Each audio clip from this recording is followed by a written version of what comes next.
Belanjawan 2021 yang dibentangkan oleh Menteri Kewangan Datuk Seri Tengku Zafrul Tengku Abdul Aziz pada 6 November lalu masih lagi dibahaskan di Parlimen.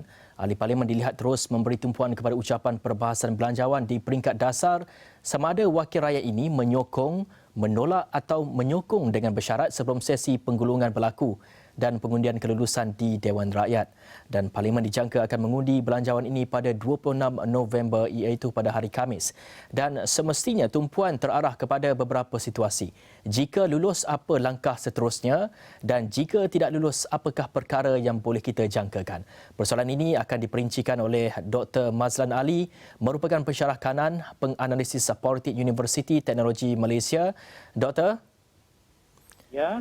Doktor, sebelum ini, jika di sesi Dewan Rakyat pagi tadi kita dapat melihat iaitu Menteri di Jabatan Perdana Menteri Datuk Tauhidin Hassan telah pun menyatakan kerajaan akan mempertimbangkan pengisytiharan darurat di Dun Bugaya dan Parlimen Gerik bagi menangguhkan PRK di kawasan itu selepas kematian penyandangnya. Bagaimana melihat kepada isu ini dan kewajaran ia dilaksanakan, Doktor? Ya, saya berpendapat pandangan oleh menteri berkenaan adalah sangat tepat. Kerana kalau kita lihat di negara kita sekarang, kes pandemik COVID-19 mencapai angka lebih daripada 1,000. Dan ini adalah tidak begitu baik kepada negara dan banyak pihak telah bersetuju bahawa pada bulan September apabila pilihan raya negeri Sabah dilaksanakan, ia menjadi penyebab kepada meningkatnya kes-kes COVID-19 di Malaysia ini.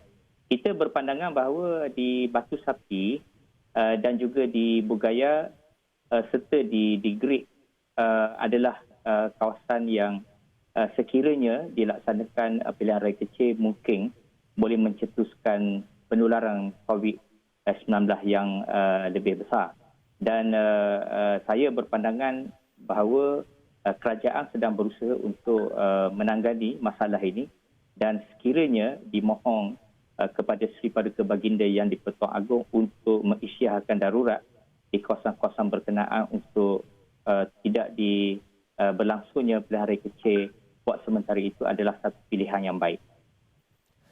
Doktor, berbalik kepada isu belanjawan tadi, kita ingin memahami serba sedikit mengenai aturannya. Sekiranya ia diluluskan, apa langkah seterusnya? Dan sekiranya ia tidak diluluskan, apa yang boleh kita jangkakan, Doktor?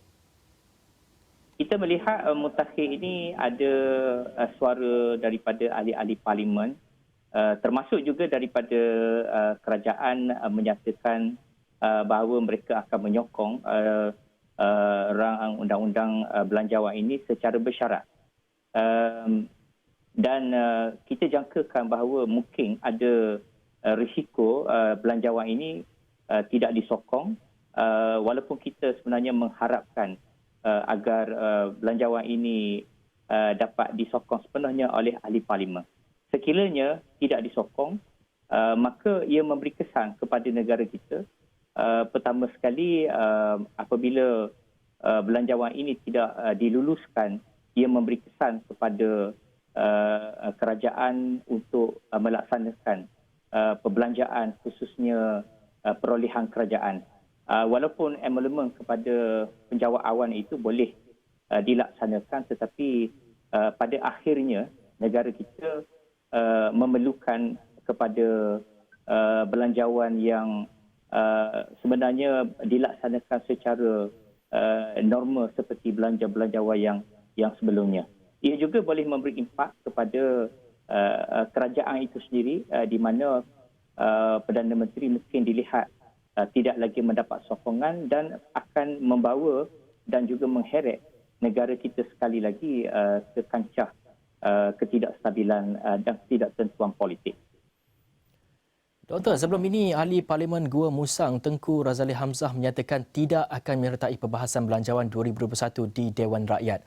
Adakah situasi ini dilihat bakal mengurangkan sokongan bagi belanjawan atau mungkinkah Ahli Parlimen lain akan mengikuti tindakan sama bagi mereka tidak menyokong belanjawan ini? Syarat yang ditunjukkan oleh Tengku Razali Hamzah, Ahli Parlimen Gua Musang itu mungkin boleh mencetuskan keadaan di mana ada ahli-ahli parlimen yang mungkin berfikir bahawa itu adalah satu tindakan yang wajar.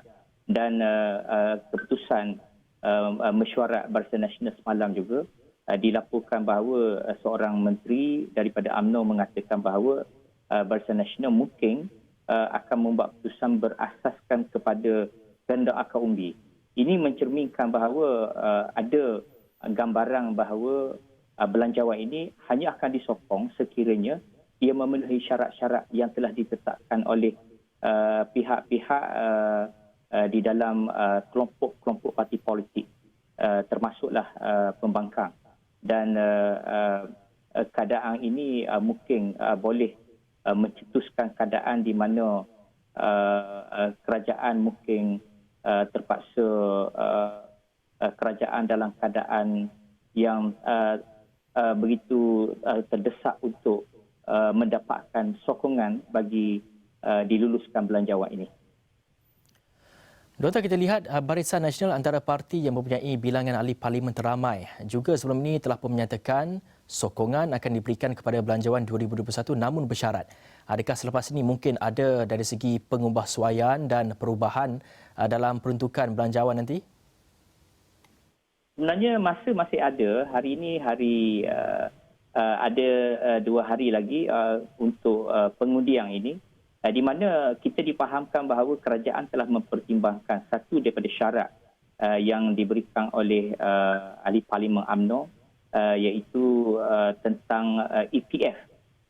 Dan ada satu lagi permintaan tentang moratorium dipertimbangkan oleh kerajaan. Saya fikir masa yang ada ini mungkin boleh dipertimbangkan oleh kerajaan, dan sekiranya perkara-perkara tersebut diikuti dan dibincangkan dengan baik, saya yakin ahli-ahli parlimen mungkin akan mempertimbangkan untuk menyokong belanjawan ini.